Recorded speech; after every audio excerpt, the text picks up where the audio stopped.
உங்களை போல இந்த இடத்துல இருக்கக்கூடிய பல பேரை இந்த இடத்துக்கு கொண்டு வருவதற்கான வரலாற்றிலேயே ஒரு தலைவன் இருக்கிறார் என்றால் அது நம்முடைய தலைவர் அவர்கள் மட்டும்தான். வேற எந்த தலைவராலும் அது முடியாது. பல்வேறு மேடைகளில் அண்ணன் முன்னாடியும் சொல்லியிருக்கிறேன், பிரச்சாரங்களின் போது பல்வேறு மேடைகள்லையும் பேசியிருக்கிறேன். அந்த ஒன்றை மட்டும் நினைவுபடுத்திடுறேன். பல இடங்கள்ல சொன்ன, சின்ன பசங்கன்னு ஏளனமா பார்க்காதீங்க.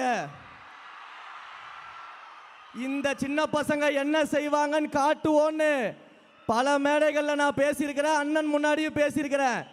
இப்ப அதே மாதிரி பார்க்கிறவங்களுக்கு இன்னொன்னு சொல்லிட்டு ஒரு உறுதிமொழியை சொல்லிட்டு நான் கிளம்பிடுறேன்.